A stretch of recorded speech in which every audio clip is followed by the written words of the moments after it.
Sud Radio Sarroul, 18h-19h, Laurence Perrault, Pierre Chasseret. Et ça y est, c'est dimanche, fin d'après-midi, 18h. Salut Pierre. Salut Malolo, comment que ça roule? Ça roule plutôt pas mal. Attention, gros programme aujourd'hui. Tu vas nous faire peur avec des radars anti-freinage. Des radars anti-freinage. Alors c'est le radar avant le radar. Oh, bon, on va pas se mentir, hein. Là on est en voiture. Vous nous écoutez peut-être avec Lolo et vous êtes peut-être dans votre voiture. Qu'est-ce que vous faites quand il y a un radar? On freine un petit coup et puis on accélère derrière. Eh bien voilà Tipa qu'on nous a trouvé. Le radar qui va venir surveiller si tu freines avant le radar. Alors donc avant le radar il y a un radar, après le radar il y a un autre radar. Bref, on vous explique tout dans quelques minutes. Vous allez voir un truc à coucher dehors avec un billet de voiture.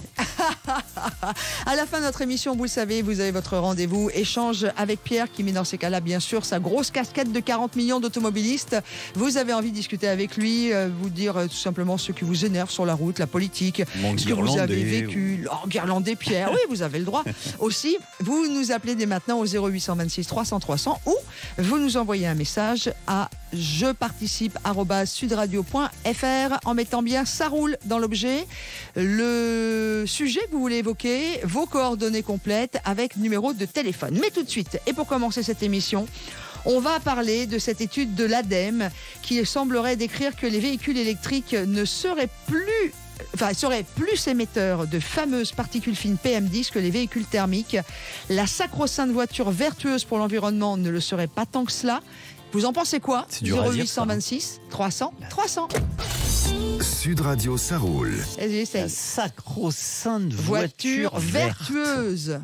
Ouais. Vertueuse pour l'environnement. Ouais, vertueuse. Alors pour parler de ça, on a notre expert en mobilité, 40 millions d'automobilistes. Il s'agit de Fabrice Godefroy. Bonjour Fabrice. Bonjour à tous. Alors dites-moi Fabrice, ce rapport, cette étude de l'ADEME, déjà, qu'est-ce qu'elle dit? Qu'est-ce qui se passe? Qu'est-ce que c'est que l'ADEME? C'est l'agence de la maîtrise de l'énergie. Grosso modo, on ne peut pas les taxer d'être anti-voiture électrique, puisque c'est la caution verte du gouvernement, on va dire. L'ADEME, c'est même l'organisme officiel, c'est-à-dire c'est l'agence de la transition écologique. Donc c'est pas une ONG parmi d'autres qui fait un rapport, c'est véritablement ce qui influe directement sur les décisions du pouvoir public. Donc c'est extrêmement intéressant.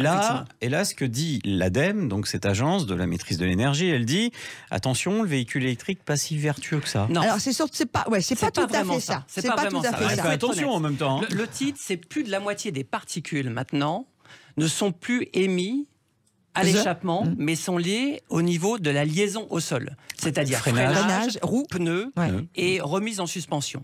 Donc ils sont en train d'expliquer que plusieurs choses. La première chose, effectivement, alors il y a une colonne où les médias ont ressorti que le véhicule électrique était émetteur aussi de particules. D'ailleurs, on peut lire 2 lignes là-dessus. Ainsi, les études récentes ne montrent pas un écart significatif d'émissions totales de particules entre les véhicules électriques à forte autonomie, donc à grosse batterie, c'est ce que ça veut dire, et les véhicules thermiques neufs actuels. Donc ça, c'est cette ligne-là que les médias ont repris. Donc en décodant, ça veut dire qu'entre un diesel neuf, parce que c'est le diesel qu'on a souvent attaqué, entre un diesel neuf et un véhicule électrique neuf, dans les 2 cas, ça se joue à très peu les émissions de particules. À grosse batterie. Ouais. Non, alors moi, j'y vois autre chose là-dessus. J'y vois surtout que, à la différence de ce qu'on nous a dit pendant des années, les filtres à particules sont efficaces. Sont extrêmement efficaces. C'est surtout ça qu'il faut voir. Parce qu'on voit bien que l'ADEME, alors là, déjà en mai 2018, ils avaient dit que les filtres à particules étaient efficaces à 99%,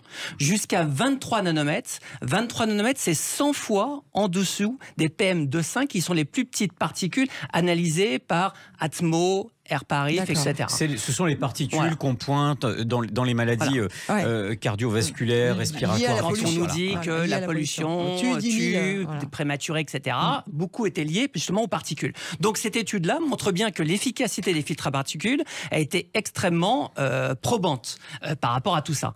Et d'ailleurs, et c'est là où moi je trouve que c'est affolant, c'est-à-dire qu'il faut quand même se rappeler que l'arrivée des filtres à particules en obligation sur les véhicules diesel, c'est arrivé en 2011, l'obligation, avec la norme Euro 5. Pour les essences, ça a été un peu plus tard, ça a été en 2017-2018, parce que maintenant, les essences émettent aussi des particules, parce qu'ils sont passés en injection directe, donc on se retrouve avec les mêmes problèmes que le diesel à l'origine, mais apparition en obligation des filtres à particules, 2011 pour les diesels. L'étude, elle sort en 2022.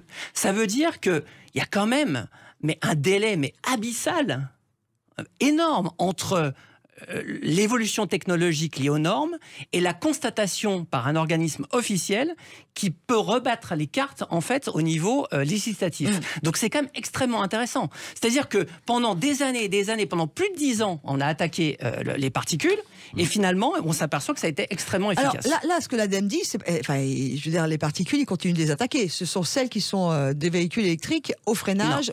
Oui, mais enfin, elles sont pas bonnes pour la santé, ça on le sait. Oui, voilà. mais maintenant ils disent que plus de la moitié. Et en plus, c'est une étude qui a pris le parcours en 2019. Donc, ils disent d'ailleurs que ça va évoluer encore plus. Ouais. Et là, on est en 2022, donc ça va évoluer encore plus.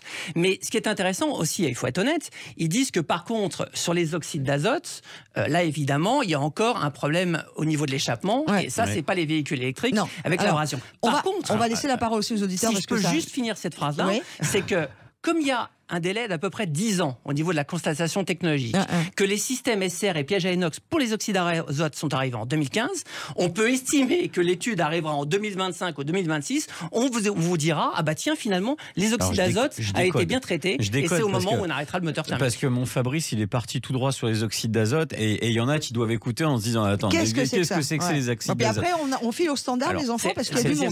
C'est le deuxième polluant qui a été très attaqué sur le diesel. Il y avait à la fois les particules et les oxydes d'azote. L'oxyde d'azote étant principalement gazeux en fait, et c'est combiné avec les émissions notamment de l'agriculture. Quand on combine les deux ensemble, ça fait une particule. Voilà.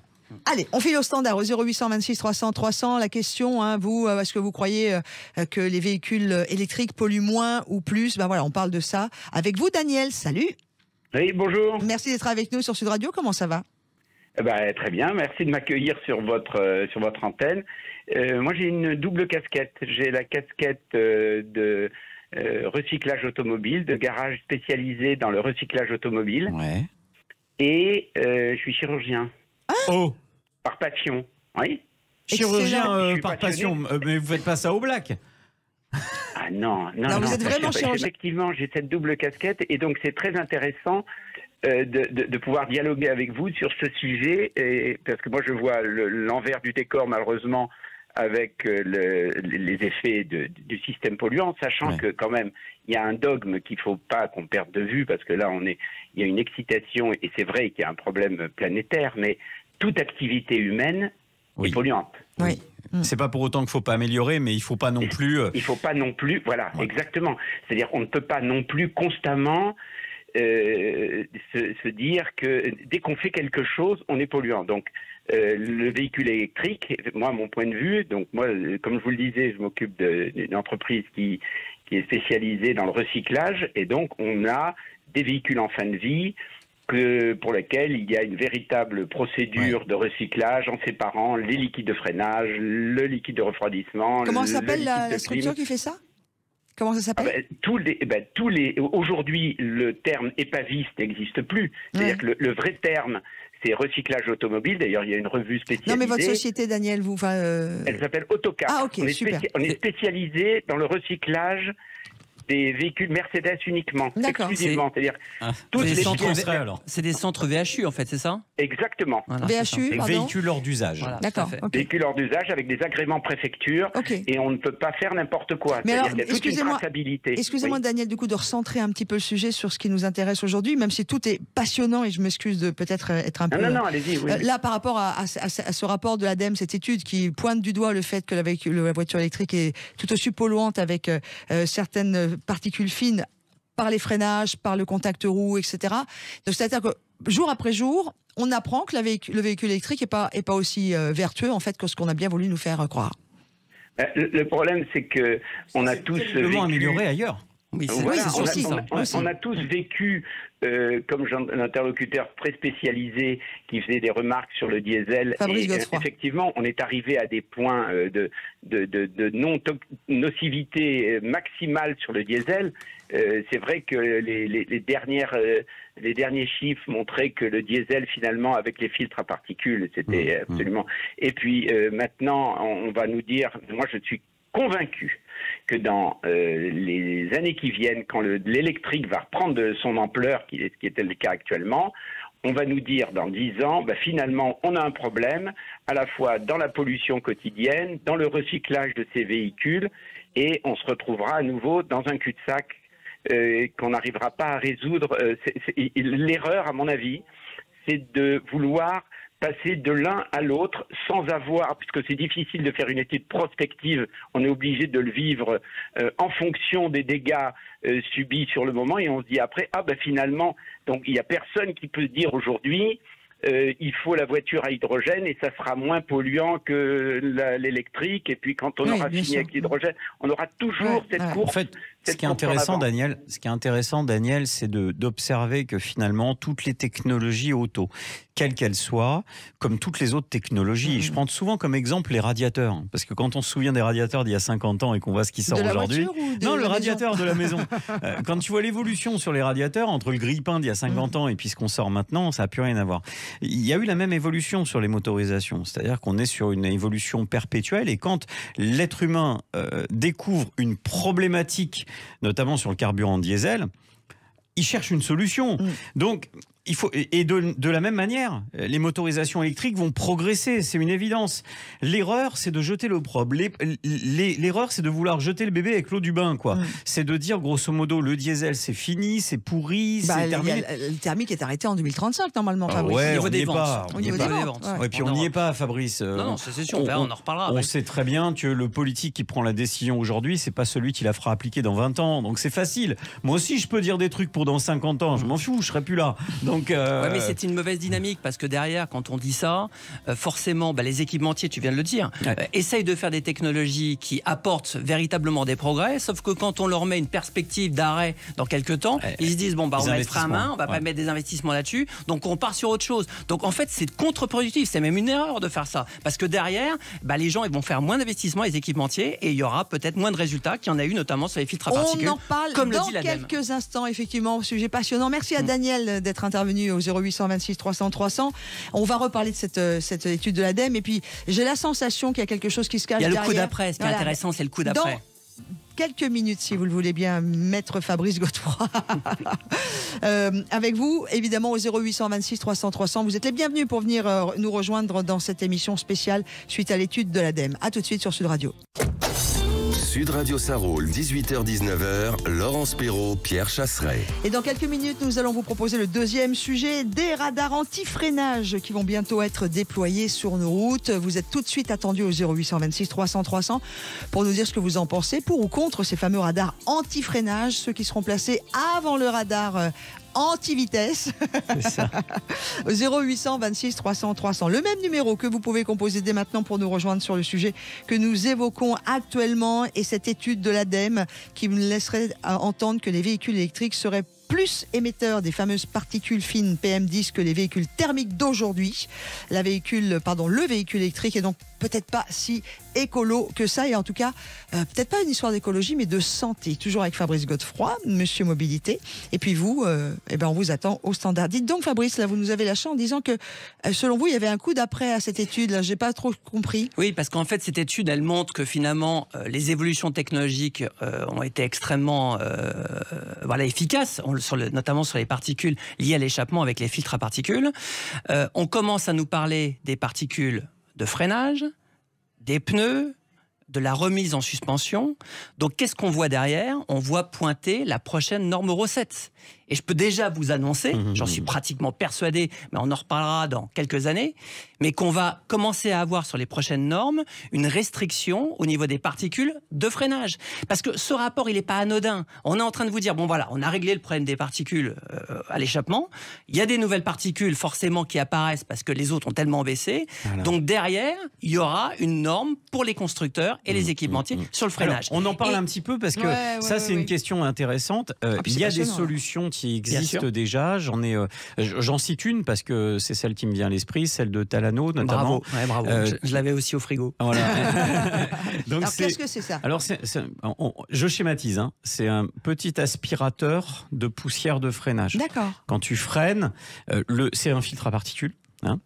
Ça va aspirer les poussières de freinage, donc les particules fines, et ça va les traiter.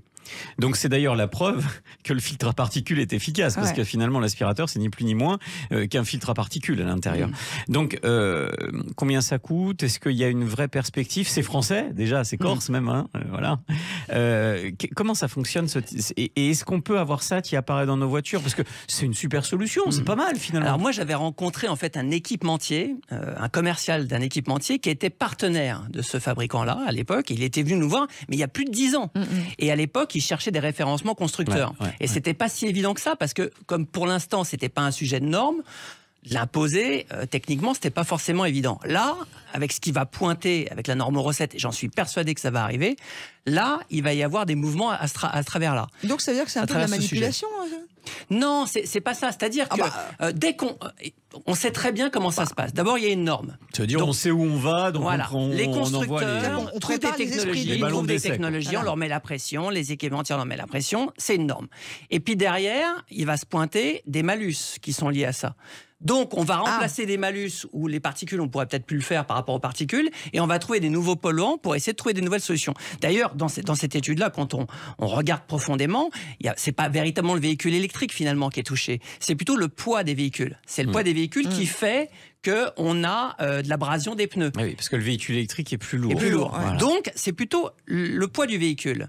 Je rappelle quand même que cette année, pour la première fois, il est rentré un malus sur le poids du véhicule. Une tonne 8. Oui. Donc, on va y arriver progressivement, qui se cumule avec le malus sur le CO2. Donc, on voit très bien qu'on va arriver certainement en Euro 7 sur les particules liées à la liaison au sol, peut-être le poids du véhicule, et derrière, ça enchaînera sur des malus et des restrictions. Je trahis un secret. Il faut savoir que les manufacturiers de pneumatiques travaillent, alors nous on ne le sait pas, parce que en tant qu'automobiliste, on a l'impression que c'est rond, c'est noir et c'est un pneu, quoi. Voilà.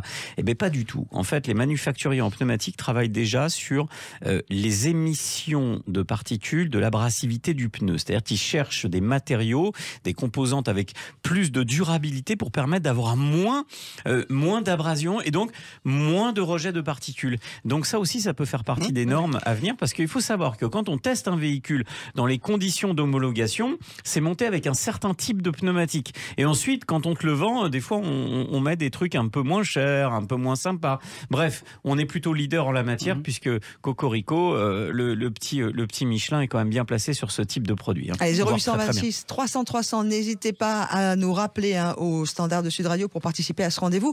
Là, ce que vous êtes en train de nous dire, en fait, c'est que c'est encore une étape supplémentaire pour arriver à des normes qui vont être encore plus dures. Il y a un moment ou un autre, on va tous garder nos voitures d'occasion. Si à chaque fois qu'on achète une voiture neuve, il y a des malus au poids, il y a des voilà, mais du coup, tu as raison. La moyenne d'âge du parc, Fabrice, aujourd'hui, c'est 11 ans. 11 ans. Tout à fait. Oui. C'est normal, on paye de plus en plus cher tout. C'est que du malus. Donc, au bout d'un moment, mieux vaut acheter un véhicule d'occasion et laisser les autres payer le malus à l'achat. Donc, c'est ça le problème. C'est qu'on n'incite pas à acheter du neuf. Il y a déjà la logique où on se pose la question de quelle motorisation acheter durablement, parce qu'on ne sait pas. Franchement, on n'en sait rien. L'électrique, de l'hybride, du machin, on a l'impression que tout va à tâtons et que même le gouvernement ne sait pas où il va. Et puis, à côté de ça, il y a les prix et le malus, il fait très mal. Le véhicule d'occasion, aujourd'hui, alors, c'est la cascade du garagiste et de l'équipementier auto, Fabrice. Mais toi, tu le sens, la réparation. Attention. C'est l'avenir, finalement. 0826 300 300, on a Laurent qui nous rejoint tout de suite. Bonjour, Laurent. Salut, Lolo. Bonjour tout le monde. Oh, quelle jolie voix. Tu me dis jamais ça, moi. Moi, ça, je t'entends tous les jours. Là, je la découvre, la voix de Laurent. Ah non, Laurence, tu la découvres pas, on se connaît. Ah bon? Oui. Eh ben oui, c'est ton ex. On l'a fait venir. Il s'appelle pas Laurent, mon ex. Je pense qu'on a fait des vendanges tardives chez un ami à Saint-Cyr-sur-Gironde. Mais bien sûr.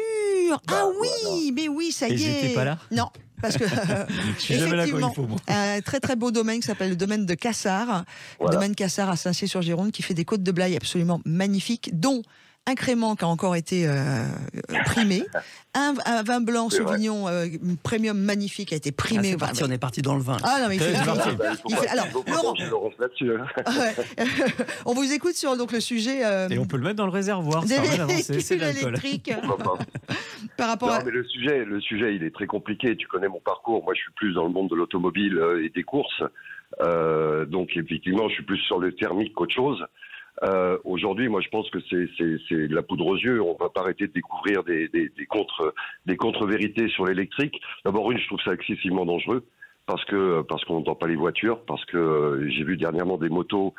Tu sais que je roule Harley, donc c'est pas franchement le même style de moto. Ah là, on les entend là. Et mon Dieu, jamais je roulerai avec une moto électrique. Mais voilà, je trouve qu'il y a d'autres solutions à trouver aujourd'hui. En plus, il y a vraiment une histoire d'autonomie, à moins qu'on ait un gros portefeuille, comme vous le disiez tout à l'heure, pour avoir des voitures électriques à forte batterie, donc avec des autonomies, quand on vit en province, c'est quand même super compliqué d'avoir une voiture qui va faire 200-300 km. C'est pour ça qu'il ne faut pas opposer les usages. C'est que le véhicule, aujourd'hui, je dis bien aujourd'hui, il ne faut pas rediffuser le truc dans 10 ans, peut-être ça aura changé. Mais aujourd'hui, le véhicule électrique est une solution urbaine intéressante. Oui, c'est une solution très sympa pour les petits trajets en deuxième ou troisième véhicule du foyer. Mais pour répondre aux besoins de la famille, il n'y a pas photo, quoi. C'est pas à la hauteur. Vous voyez qu'aujourd'hui, d'ici 3 ans, la plupart du parc automobile en Gironde, puisque je suis en Gironde, va être interdit de circulation sur Bordeaux. Ouais, bah oui, mais on pas est sur sur 70% du parc automobile qui a aujourd'hui les moyens de se payer ou une voiture neuve à courte émission ou une voiture électrique. Alors bien évidemment, il y a des aides qui vont certainement encore arriver. Maintenant, vous voyez, j'ai eu l'expérience il y a une petite semaine, j'étais sur Monaco et j'ai un ami qui est venu me chercher qui s'est offert un superbe Porsche Cayenne hybride. Et en fin de compte, je m'aperçois que les gens qui s'achètent ce genre de véhicule, c'est pas du tout parce qu'il est électrique, parce qu'il m'a dit qu'il s'en servait pas du tout. C'est tout simplement pour pas payer les taxes. Voilà. Passer à travers les zones à faible émission. Si en plus on le recharge pas, alors le véhicule est encore plus lourd et donc finalement on pollue encore plus et on consomme encore plus. C'est pour pas payer les charges. Aujourd'hui, regardez le nombre de voitures qui sont sur les parcs. Vu les voitures, elles prennent jusqu'à 20-30 000 euros de plus que son prix. Donc il y a un marché de l'occasion aujourd'hui qui est monstrueux sur des pick-up. Et par contre, il y a des solutions. Moi, j'ai découvert une solution il n'y a pas très longtemps. C'est une entreprise qui s'appelle Ecopra et qui m'a expliqué, qui m'a installé ça sur mon véhicule, puisque le moteur consomme plus d'eau que d'air. Et en fin de compte, ce qu'on appelle un buveur d'air. Donc, il n'y a pas du tout de modification au niveau du moteur. Ils viennent placer un filtre qui va aller dans le filtre à air et qui va renvoyer de l'eau. Et en fin de compte, on s'est aperçu que alors, je roule avec je vais être très honnête, un vieux 4x4 qui a tendance, on va pas mettre son nez sur le pot d'échappement. Non, et je peux vous assurer que j'ai fait l'expérience. D'abord, j'ai beaucoup moins de consommation. Donc, c'est juste une petite pipette d'eau qu'on remplit. J'ai beaucoup moins de consommation et j'ai réussi à mettre mon nez sans aucun problème sur le réservoir. Alors là, on rentre dans la technique. Pour avoir une consommation moins riche, certainement. C'est ça, l'apport en eau. Moins de consommation. On s'est tous rendu compte, notamment les jours où il y avait énormément d'humidité.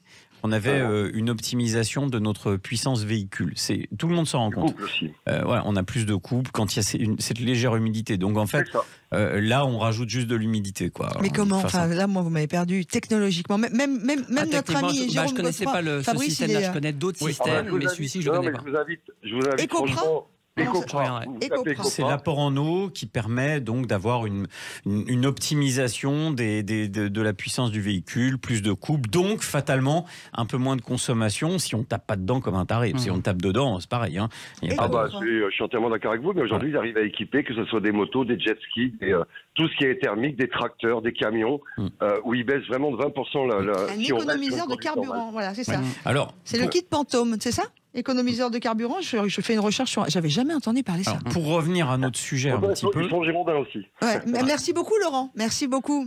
Salut Avec Laurent. plaisir. Pour revenir à notre sujet un petit peu et pour reprendre ce que disait Laurent, on n'est pas en train de découvrir que l'automobile électrique pollue plus. Non, on est en train d'accepter à travers les études qu'il y a une pollution liée aux véhicules électriques et on est en train de se rendre compte que l'évolution technologique des moteurs traditionnels a porté ses fruits. Contrairement à l'idée un peu écolo qu'on entend partout, où ils sont en train de crier au loup dans tous les médias. Un jour, on en aura tellement marre qu'on les écoutera plus. Mais pour l'instant, on les écoute beaucoup. Et ils sont toujours en train de faire croire aux usagers, aux Français, on est en train de leur faire croire que la voiture pollue de plus en plus. Ce qui n'est pas le cas. Et cette étude, c'est ce qu'elle dit. Elle dit grosso modo, regardez, l'évolution technologique a permis de mettre les moteurs thermiques quasiment au même niveau d'émission que les moteurs électriques sur les particules. Ce qu'elle dit aussi, c'est que la voiture, quelle qu'elle soit, pollue toujours autant et ça va amener la norme 7. Il va encore avoir à des... Sur le poids du véhicule aussi, il va y avoir une contestation par rapport au poids du véhicule. Il va y avoir des normes. Ça a déjà commencé en France, mais la Commission européenne va mettre certainement une pression là-dessus. Et pour revenir à ce que tu disais tout à l'heure, c'est qu'effectivement, toutes ces évolutions technologiques, il y a l'évolution technologique qui est liée à la norme. Les équipementiers arrivent toujours à trouver des solutions. Là, regarde, 2011... 2022, on constate que ça a fonctionné avec l'arrivée des filtres à particules. Et en attendant, on a eu 10 ans de débats, souvent, dans des médias, avec certaines personnes, où il y avait un combat là-dessus, on essayait d'expliquer, on ne croyait pas. L'ADEME vient d'expliquer. Donc ça, c'est intéressant. Et après, toutes ces évolutions technologiques fait qu'effectivement, le véhicule coûte de plus en plus cher. Parce qu'on va électrifier le véhicule, donc là, forcément, double technologie, donc c'est forcément plus élevé. Et puis après, des systèmes, comme on en a parlé, d'aspirateurs à friction, pour une prochaine norme, certainement, qui va arriver avec la norme Euro 7, ça sera des investissements supplémentaires. Donc, le coût du véhicule augmente. Et donc, c'est sûr que c'est pour ça que le parc roulant est en train de vieillir. Et je réponds à ta question de tout à l'heure. Oui, effectivement, en après-vente, aujourd'hui, on a du boulot. Parce qu'on s'aperçoit qu'il y a de moins en moins de véhicules vendus neufs. On était à 2,2 millions en moyenne. On est tombé à 1,7 million depuis maintenant quelques années, lié évidemment au Covid, etc., soi-disant, ça c'est les pénuries de semi-conducteurs, mais ça pour moi c'est l'arbre qui cache la forêt. Mais on voit que les gens ne savent plus trop quoi acheter. Et puis l'auditeur l'a expliqué, ton ami, il a expliqué que les zones de faible émission, ça a un impact aussi. C'est-à-dire que les gens n'achètent plus un véhicule. Pourquoi ? Parce qu'ils se disent, alors qu'est-ce que je dois acheter ? Alors, un véhicule électrique, c'est pas forcément ce que j'ai besoin actuellement, ça me coûte un peu cher. En plus, souvent, j'ai pas envie d'acheter une voiture chinoise, parce qu'elles sont fabriquées, la Dacia Spring, par exemple, qui est la voiture la plus abordable, elle est fabriquée 100% en Chine. C'est quand même un problème. Et puis derrière, si j'achète un hybride ou même une essence, alors qu'il y a une vignette critère 1, donc bientôt, comment ça va se passer ? Ça devient extrêmement compliqué. C'est un peu la jungle. Pour conclure, j'ai une question très bête. Pour conclure le sujet, là, on est vraiment à la fin. Il va falloir conclure rapidement, mon cher Fabrice, mais tu sais faire ça. Celui qui cherche une voiture, j'en connais pas beaucoup, mais qui veut regarder uniquement l'intérêt écolo, finalement, aujourd'hui, il doit choisir quoi ? Un vélo et pas électrique. Non, on a besoin de voiture. La trottinette et le vélo, effectivement, la marche à pied, c'est ce qu'on nous vend toute la journée. Tu vois, Laurence, et c'est ça la conclusion. C'est que d'un point de vue écologique, il faut regarder par rapport à ses besoins. On essaye de nous vendre ça, mais la réalité, c'est quoi ? C'est-à-dire qu'il faut, c'est toujours ce qu'on a dit, c'est qu'il faut acheter une voiture par rapport à son type d'utilisation. Exactement. Et les évolutions technologiques sont extrêmement efficaces, la preuve dans ce rapport de l'ADEME. Et donc, il faut faire confiance à la technologie, et c'est par la technologie qu'on arrivera à améliorer les choses. Le sujet, évidemment, est ouvert. On aura l'occasion de reparler de tout ça parce que voilà, ça arrive toutes les semaines. Le sujet est ouvert. Elle était belle, hein ? Ouais. Ah oui, elle était belle. Ouais. Mais en un seul mot. C'est ça. Dans quelques instants, on va parler d'une autre chose qui fâche. Ces radars anti-freinage qui vont bientôt être déployés sur nos routes. On vous attend pour réagir à ce sujet. 0826 300 300. Sud Radio Saroul, 18h-19h, Laurence Perrault, Pierre Chasseret. Et nous voici arrivés à ce moment de l'émission où moi, quand Pierre m'a dit « Attention, ma Laurence, on va parler des radars anti-freinage », j'en ai perdu mon latin. Je pense que j'ai laissé la bouche ouverte. Je lui ai dit « Quoi ?» Allez, on fait un petit point. Les radars mobiles, les radars fixes, les radars mobiles, les radars anti-bruit, les radars de voies de chemin de fer, les radars de feu rouge, les radars travaux, les radars aussi, ceux qui ressemblent à R2D2 là, sur le bord de l'autoroute, montés sur roulette, là, qui ressemblent à rien et qui flashent du jour au lendemain. Bref. Quand il s'agit d'inventer un radar, la France est toujours là. Et cette fois-ci, Malolo, on est battu. Parce que les radars anti-freinage, ils sont arrivés par l'Espagne. Alors, nul doute que ça Ils ne sont pas encore en France. Ça va débouler. Hein. On va les voir arriver plus vite que la musique. En tout cas, je vous explique le principe de ce radar anti-freinage. Alors, si vous n'étiez pas là au début de l'émission, et c'est une grande faute, je suis sûr que vous vous en repentez, on vous explique ce que c'est que ce radar. Tous, je pense Fabrice, pareil, Fabrice Godefroy, pareil que moi, quand on voit un radar, on a ce réflexe, on lâche un peu la pédale d'accélérateur à minima. On surveille le compteur en tout cas. Voire même si on est un peu haut. On freine. On va pas aller se faire flasher, on n'est quand même pas complètement, je viens de le dire. Donc, qu'est-ce qu'on fait ? On freine un peu et puis arriver derrière, surtout sur des routes limitées à 80 km/h parfois où on se demande pourquoi, cher Édouard Philippe, je t'ai connu plus intelligent. Eh bien, au final, on réaccélère. Eh bien, ça y est, on a inventé un système. Alors, accroche-toi, Lolo. Avant le radar, on met un radar qui va calculer la vitesse à laquelle tu es. Puis quand tu passes au radar, on calcule la vitesse à laquelle tu étais. Et après le radar, on met un autre radar pour savoir à quelle vitesse tu as accéléré. Et si les radars, surveillés par le radar, lui-même surveillé par le premier radar, fait état du fait que tu as freiné puis accéléré, eh ben, tu reçois la douloureuse. C'est ubuesque. C'est ubuesque. Oui, d'autant plus qu'on peut aller plus loin. À quand le radar anti-freinage, pour déceler le fait que tu as freiné avant le radar freinage, qui te permettra de voir si potentiellement tu avais détecté qu'il y avait un radar anti-freinage et donc qui te permettrait de gauler le mec qui aurait appuyé sur la pédale de frein avant. Alors là, je pense que Pierre Chasseret est devenu un mec qui peut faire du stand-up. Non, c'est très drôle. Je l'ai pas fait exprès. Non, mais c'est très drôle. C'est ridiculement drôle. Pas vous, hein. Le radar anti-freinage. Le problème, c'est que des conneries comme ça, on en trouve par milliers. Et si l'intention, je peux la comprendre, l'idée, mais on n'a personne qui fait ça. Je connais personne qui roule à 150, qui pile à 79 et qui remonte à 150. Évidemment, on le fait à la marge, c'est-à-dire que on va freiner un petit peu, bah oui, parce qu'on n'a pas envie de prendre 68 €. Mais même au-delà de ça, Pierre, c'est des radars anti-freinage. Non, mais ça devient n'importe quoi. Enfin, il y a un moment. Tiens, on va ouvrir le standard parce qu'il y a pas mal de monde là au 0826 300 300. Vous imaginez bien que ça fait réagir. Accélère pas trop, Lolo.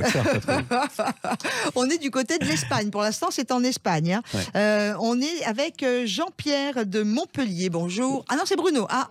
Bruno, on a Bruno de Rennes. C'est son frère. Salut, on a d'abord Bruno. Salut Bruno. Il y a du monde au standard, c'est pour ça. Bonjour Bruno. Bonjour messieurs, dames. Vous avez donc entendu l'extraordinaire explication de Pierre. Déjà, est-ce que vous avez tout compris? Non mais c'est complètement affolant. Là, vous avez embrouillé mon radar interne. Là.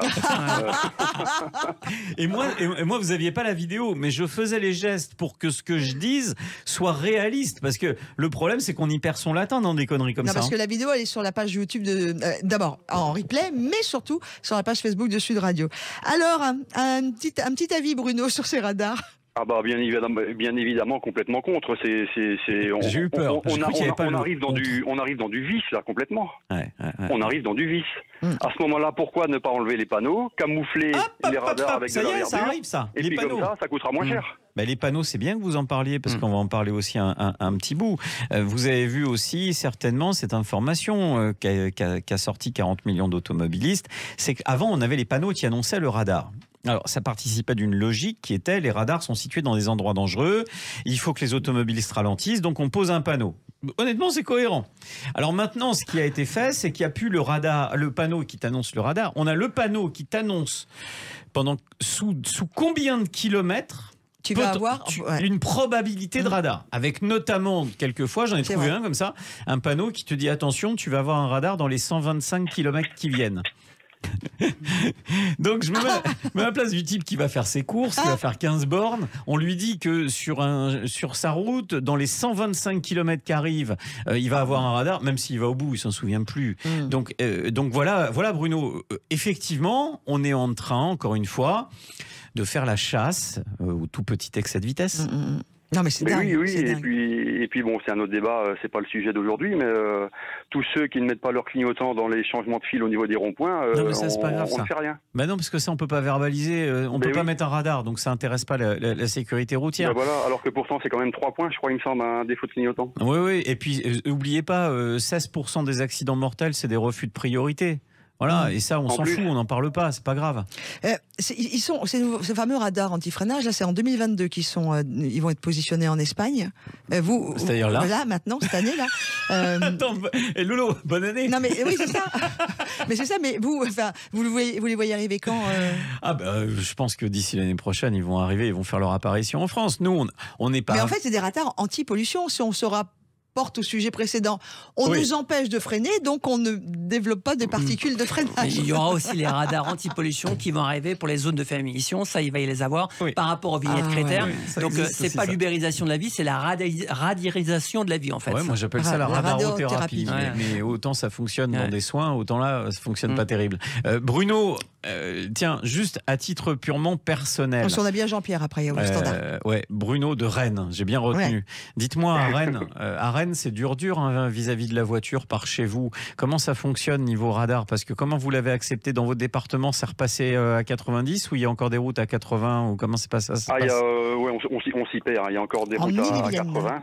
Il y a certainement des routes qui sont passées à 90, mais je ne sais pas lesquelles. Ouais, alors après, la Bretagne, en plus, elle a quelque chose de particulier, c'est que tu as effectivement les départementales, les autoroutes non payantes grâce à Anne de Bretagne, à l'époque. Enfin, les 4 voies. On appelle plus ça des autoroutes, d'ailleurs. Nous, on a Anne de Paris aussi. Mais c'est à 110. Et du coup, ça passe de 90 à 110 à 70. Là, quand on prend l'autoroute de Rennes pour revenir sur Le Mans, par exemple, il y a toute une partie qui est passée à 70 sur l'autoroute. Je me suis fait flasher, moi. Oui, parce que 70 sur l'autoroute, non, c'est même pas la rocade. C'est pas la rocade. Ah non, vous avez quitté la rocade, vous vous engagez sur l'autoroute. C'est bien ça. Et là, il y a un virage, et hop, c'est passé à 70. Et ben moi, j'ai pris le flash.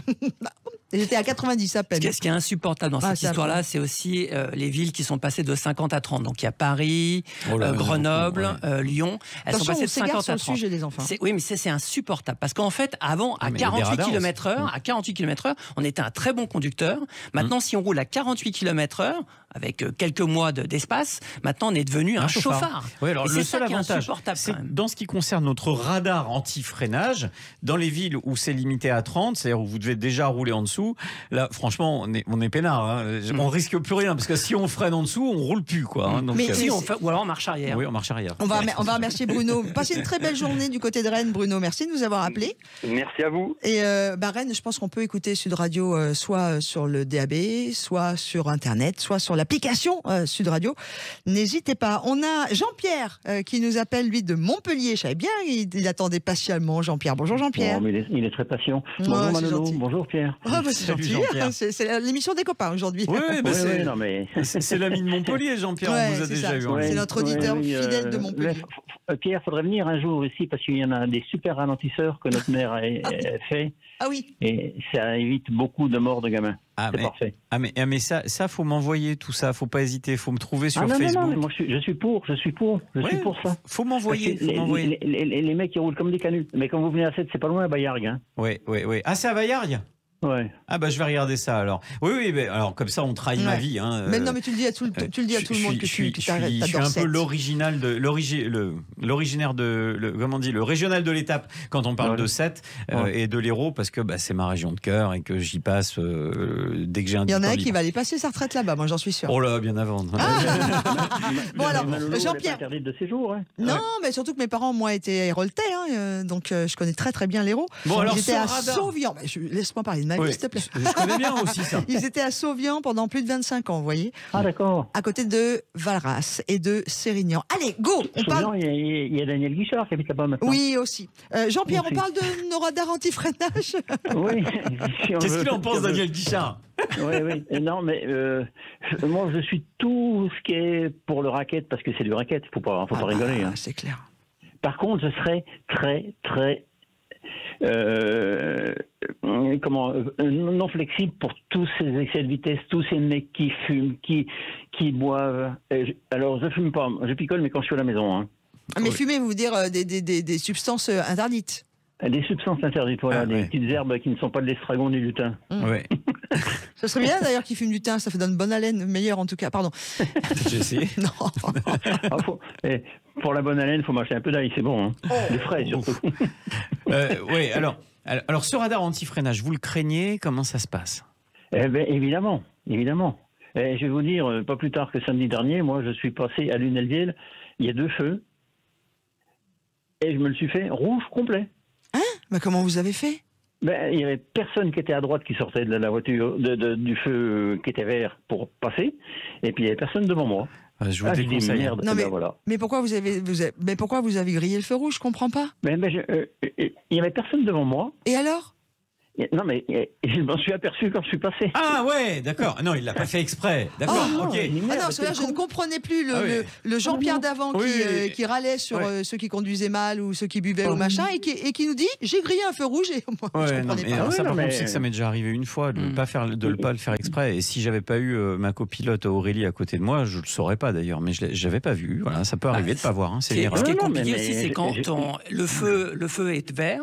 on passe, il y a des embouteillages devant soi, donc on se retrouve devant en fait, entre les deux, entre le feu, et puis après ça passe au rouge et vous pouvez être verbalisé en disant vous avez grillé le feu, alors que quand vous êtes passé c'était vert. Donc c'est toujours extrêmement ambigu et je sais que moi j'ai un collègue qui a été attrapé à cause de ça. Et là je ne sais plus combien de points c'est, mais c'est un paquet de points. C'est 4 points. 4 points. Mais donc du coup ce que nous dit Jean-Pierre, voilà, c'est une fois de plus. Jean-Pierre, juste dans votre vie. Non pas de l'arnaque, mais de raquette. Un petit tour de table, tiens. Et Jean-Pierre, vous allez l'inaugurer. Vous avez déjà été pris au radar vitesse, je parle. Radar vitesse, oui. Ouais, je crois que tout le monde, Lolo, bien sûr. Mais il y a très longtemps, je vais vous dire quelque chose. Alors, moi, je croise les doigts, j'ai toujours fait extrêmement gaffe à ça. T'as jamais. Non. Même de 3-4 km/h. Non, j'ai jamais. Je fais. Parce que moi, je suis toujours en dessous les 10 km/h. Mais ça pourrait m'arriver, ça pourrait m'arriver. Et puis. T'es un chauffeur ? Non, c'est pas ça, c'est que je roule beaucoup moins qu'avant aussi. C'est-à-dire qu'à une époque, quand j'étais commercial dans notre métier de la prévence, que je démarrais comme commercial, il y avait moins de restrictions par rapport à ça. Et évidemment, les gens qui sont le plus exposés, c'est ceux qui roulent beaucoup, forcément. Depuis 2003 et l'arrivée des radars... J'ai pas perdu pour l'instant de points, mais je touche du bois. Non, je te garantis. Bravo. Vraiment, et attention. Le problème de ce radar anti-freinage qui est en Espagne en ce moment, c'est qu'il va nous faire perdre des points aussi. Ou pas parce que pour l'instant, on n'a pas de nouvelles en France. Alors, sur l'Espagne, donc le dispositif va être inauguré. On va voir si ça arrive en France. Il est bien évident que ce type de radar, s'il devait arriver, serait associé à une contravention. À partir du moment où c'est du code de la route, il y aurait forcément une perte de points afférente, puisque l'idée, c'est de détecter si tu étais en excès de vitesse avant le radar. Donc, ça sera l'amende de l'excès de vitesse qui s'y rapporte, fatalement. D'accord. Mais je trouve ça quand même aberrant, quoi. Surtout qu'il peut y avoir une interprétation, parce que tu peux avoir à freiner aussi sur la période, parce que tu avais quelqu'un devant toi, ou il y a un animal qui tu avais une voiture qui est en train de freiner, alors tu freines parce que tu... Comment ils peuvent calculer aberrant, ça en fait. Moi, ce qui me gêne dans cette philosophie du tout radar, encore une fois, c'est que je voudrais rappeler quand même ce que dit la Cour des comptes. La Cour des comptes vient dans un rapport dégratigner, c'est le moins qu'on puisse dire, la sécurité routière et la politique qui est faite envers le gouvernement, envers les gouvernements sur la radarothérapie. C'est-à-dire qu'on a tout misé sur la robotisation, on a tout misé sur le radar, sur la vitesse, et du coup on en délaisse tous les autres sujets d'accident. C'est pas moi qui le dis là, cette fois-ci c'est la Cour des comptes. C'est pas de ma faute si la Cour des comptes dit comme nous. Au final, on se retrouve avec un système qui devient inefficace, et je vais rappeler le classement de la France. On était en 2008 le 8e pays européen de la sécurité routière. Il y en avait 31 à l'époque qui étaient comptabilisés, puisque l'Angleterre est sortie depuis. Aujourd'hui, si on réintègre l'Angleterre pour être à peu près au même niveau, on est 16e. C'est-à-dire qu'on glisse. On va même continuer à glisser, puisque les chiffres de l'accidentalité sont tombés récemment. Ils sont très mauvais, et beaucoup plus mauvais que nos voisins européens. Donc fatalement, c'est la preuve de la fin des radars. Sans doute qu'on est arrivé au bout de l'efficacité, qu'il faut penser autrement. Et l'Espagne est en train de faire fausse route. J'attends juste la confirmation de la sécurité routière française que ce type de radar n'arrivera pas sur le territoire français. Pour l'instant, je n'ai pas eu de réponse de la sécurité routière qui nous disait non, on ne le fera pas. C'est dingue. On va le faire. Malheureusement, j'ai bien peur. Oh, c'est fou, quoi. Alors que franchement, entre nous, le plus gros danger actuellement, c'est le téléphone portable. On est tous d'accord. C'est évident. Et c'est pas le fait d'ailleurs de téléphoner. C'est pas le fait de téléphoner. C'est le fait de... Maintenant, on a l'impression qu'on ne peut de pas être joignable. Donc, on va regarder s'il y a un mail, un SMS. On va voir cette incitation à le faire, et c'est vrai que ça c'est vraiment dangereux. Là où on se trompe, c'est que en fait notre téléphone n'est plus un téléphone. Il faudra même plus l'appeler téléphone. C'est-à-dire qu'on y fait tout. On paye, on réserve nos hôtels, on est sur des applications, on joue, on regarde des vidéos, on fait tout sur notre téléphone, et c'est devenu très accidentogène. Quand je pense qu'aujourd'hui la sécurité routière en France considère que c'est 10% des cas d'accidents mortels, ils se mettent le doigt dans l'œil. Moi je mettrais bien 1 sur 3 minimum. Le téléphone portable, c'est le fléau de sécurité routière de demain. Ne pas le comprendre, c'est l'incompétence d'aujourd'hui. Et donc il faut plus de gendarmes sur la route. En fait, c'est ça la conclusion. Ça me paraît évident. La réalité, c'est ça. Pour traquer les comportements dangereux. Voilà. Plutôt que des radars anti-freinage de je sais pas quoi, là, qui en tout cas, ça totalement délirants. Ils sont installés en 2022 en Espagne. Ces radars anti-freinage vont peut-être arriver en France. On vous tiendra au courant dans Ça roule. On aura l'occasion d'en reparler en détail. Dans quelques instants, et pour conclure notre Ça roule, avant 19h, l'échange avec Pierre. Vous êtes attendu au 0826 300 300. Sud Radio Sarroul, 18h-19h, Laurence Perrault, Pierre Chasseret. Et vous le savez, pour intervenir dans notre rendez-vous, plusieurs possibilités, soit par téléphone au 0826 300 300, soit par mail. Vous nous envoyez un mail à l'adresse suivante, jeparticipe@sudradio.fr. Vous mettez bien Sarroul dans l'objet, votre question, ou tout du moins ce dont vous avez envie de parler, vos coordonnées complètes, que l'on puisse vous rappeler. Et à ce moment de l'émission, c'est le moment un peu privilégié où vous pouvez venir discuter avec Pierre. D'accord, pas d'accord, pas de souci, on vous accueille. Salut Jean-Paul. Bonjour tout le monde. Et comment ça va à Pau? Eh bien, ça chauffe. C'est bien. C'est bien, on va pas se plaindre. Pour les gens qui n'ont rien à voir avec l'agriculture, les agriculteurs, eux, ils craignent. Ouais, sûr. Les orages ce week-end en plus, hein, c'est compliqué. On vous écoute, Jean-Paul. Bon, alors, oui, moi j'ai eu 3 ou 4 excès de vitesse de 3 ou 4 km/h chacun. Eh ben ouais. Alors je me dis que, enfin quoi, ça va quoi. Je fais 70 000 km à peu près par an en voiture. Et se faire choper, perdre 4 points pour 4 excès à quelques kilomètres/heure, ça fait un peu râler quoi. Bon, alors là, je suis content. Je bois du petit lait parce que c'est un sujet qu'on voulait traiter. On va le traiter avec vous. C'est ce qu'a révélé mon association, 40 millions d'automobilistes, et on nous a pas mal entendu là-dessus, mais on n'a fait que reprendre les statistiques du ministère de l'Intérieur. On s'est rendu compte que plus de la moitié des excès de vitesse constatés en France concernaient des excès entre 1 et 5 km/h.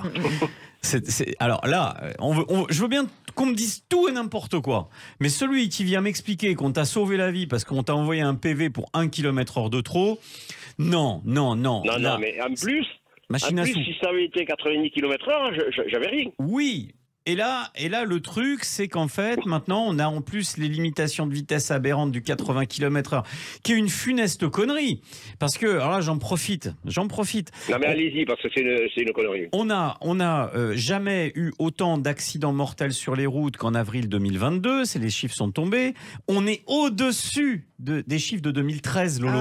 Au-dessus. C'est-à-dire qu'en 10 années de sécurité routière, non seulement on n'a pas sauvé les fameuses 450 vies par an qu'on nous promettait avec le 80, mais en plus de ça, on dénombre de plus en plus de morts sur les routes. Qui avait raison à la base ? Encore une fois, c'était dans Sarroul sur Sud Radio que ça se passait. C'était l'association 40 millions d'automobilistes. Donc, ça fonctionne pas. On flash des gens comme vous, pour 2-3 km/h de trop, alors que vous n'étiez pas dangereux. Quelqu'un qui est pris à 82, ça veut dire qu'il roulait un petit peu au-dessus des 82, certes, parce qu'il y a la marge de pondération, une marge technique, c'est pas une marge de tolérance, une marge technique qui est là pour couvrir les défaillances du matériel. Mais en fait, vous n'étiez pas quelqu'un de dangereux et vous avez perdu, alors sur ces routes-là, 1 point, 68 € ou 45 si vous payez rapidement. Et ça, 4 fois pour notre ami Jean-Paul. Donc vous avez fois, cotisé. Alors, quand il y a les Landes à 80 km/h, tu t'emmerdes. Alors qu'est-ce qu'ils font les mecs? Ils tapent des SMS. Parce que tu le vois, les voitures qui sont à 80, elles font des zigzags sur la route. Donc les gars, ils sont sur le portable, ils tapent des SMS, ils ne sont pas concentrés sur la route. Allez, je rends un hommage. C'est davantage d'accidents, c'est obligé. J'ai fait une rencontre une fois dans ma vie de quelqu'un qui m'a passionné, je l'écoutais, et cette dame, elle s'appelle Colette Fabrigoul. Elle est chercheuse au CNRS, de mémoire du côté de Bordeaux, et elle m'avait appris quelque chose d'assez fabuleux, c'est que le cerveau humain fonctionne à risque constant. C'est-à-dire que quand on prend une mesure de sécurité routière, il faut toujours imaginer l'effet secondaire. C'est-à-dire, typiquement, je baisse la limitation de vitesse, je demande aux gens de rouler moins vite. Comment ça va se traduire dans leur comportement ? Est-ce que ça va se traduire par une utilisation massive du téléphone ? Est-ce que ça va se traduire par une perte d'attention liée à autre chose ? Parce que lorsque l'on se sent plus en sécurité, voire plus du tout en danger, on compense le risque. Typiquement, pour bien comprendre ça, c'est que quand tu es dans une zone orage, on ne voit pas à 5 mètres, tu n'as pas idée de taper des SMS. Ah non, et puis tu fais super attention, tu es hyper concentré. Voilà, tu ressens le danger. Et c'est ce qui explique que les accidents surviennent en ligne droite, par temps clair. Et que c'est là où on trouve des accidents. Parce qu'en fait, ton cerveau se dit, tout roule, ça va, il n'y a pas de problème. Donc on est moins vigilant aux priorités, et à quelqu'un qui pourrait faire une bêtise, on prend son téléphone, on fait des bêtises de ce genre-là. Ne pas oublier ça. Le cerveau humain fonctionne à risque constant. Donc en fait, ce que vous vouliez me dire, pour résumer, et pour revenir à nos moutons. Ah non, à nos PV. À nos PV. Eh bien, je vois que si la limitation avait été à 90, je n'aurais rien eu. cette fameuse limitation, alors là aussi, je me précise, je ne sais pas si vous vous souvenez, quand ils ont changé les panneaux. Oui. C'était entre 3 et 7 milliards d'euros. Bon, on n'est pas du tout, mais c'est pas grave. Non. De 3 à 7 millions d'euros. Voilà. C'est peanuts. Voilà. L'argent des radars, c'est 1,2 milliard. Donc des panneaux, si vous voulez, on peut en produire tous les jours pendant 30 ans. C'est pas ça qui fera du mal. Bon, c'est de l'argent jeté par la fenêtre parce que c'est pas efficace. Qu'est-ce qu'on aimait l'émission? Combien ça coûte, tu te souviens? Ouais. Monsieur Pernaut. Ouais. Voilà, c'était trop bien. Enfin, moi, ça me coûte 4 points du jour. Voilà. Donc, grosso modo, alors ce que vous demandez, c'est quoi? C'est plutôt... qu'on remette à 90 la vitesse, qui est une aberration, et puis que les radars, je sais pas moi, il y aurait 10% de battement. 90 jusqu'à 100, voilà quoi. T'es pas dangereux à 100. Moi, je vais être plus politiquement correct. Je vais demander par étapes. C'est-à-dire que je me dis que si on avait un gouvernement, une sécurité routière intelligente, au lieu de taper à tour de bras sur les automobilistes, voilà ce que je ferais. Je me dirais que dans un premier temps, on va décider déjà de remettre la limite à 90, puisque le 80, ça fonctionne pas. Premier point. Ensuite, je mettrai une amnistie sur les excès de vitesse entre 1 et 5. De manière à faire une phase de test et à regarder le comportement des gens. Si au bout d'un an, l'accidentalité ne réaugmente pas, voire même si ça baisse, ça veut dire qu'en fait les automobilistes n'auraient pas changé leur comportement et au contraire, ça n'aurait pas participé de manière négative à la sécurité routière. Et dans ces cas-là, on peut pousser un petit peu la marge et arriver à la fin sur le modèle anglais, numéro 1 de la sécurité routière en Europe, et qui amnistie tous les excès de vitesse de moins de, allez, selon les endroits, ça dépend en ville, pas en ville, 12% à peu près de la vitesse. Voilà, voilà, c'est une moyenne entre ce qui se passe sur autoroute et en agglomération. L'idée, c'est que si on veut, au lieu de sanctionner et d'appliquer le cadre de la punition collective comme en France, je pense qu'il faudrait faire confiance et tenter de faire confiance aux usagers et tester. Si ça fonctionne pas, on revient en arrière. Si ça fonctionne, eh bien c'est qu'on ne s'est pas trompé. Et ben voilà, Jean-Paul. En tout cas, vous nous avez permis, grâce à votre témoignage, de pouvoir évoquer des sujets hyper intéressants. Puis j'ai appris plein de choses, moi, sur le cerveau humain. Merci beaucoup, Pierre Chasseret. Merci, Colette Fabricul. On vous souhaite une très bonne fin de week-end, Jean-Paul. Merci beaucoup. À très vite. Évidemment, Sud Radio continue avec vous. Vous pouvez nous retrouver sur l'antenne, sur Internet et également sur YouTube, puisque vous retrouvez toutes les émissions qui sont diffusées sur la page Sud Radio de YouTube. On va l'inviter, Colette Fabricul. On va l'appeler, on va l'inviter. Parce que là, on a des choses à apprendre là-dessus sur le comportement au volant. Ça peut être hyper intéressant. Allez, bonne fin de week-end, Pierrot. Allez, bonne route à tous et soyez prudents.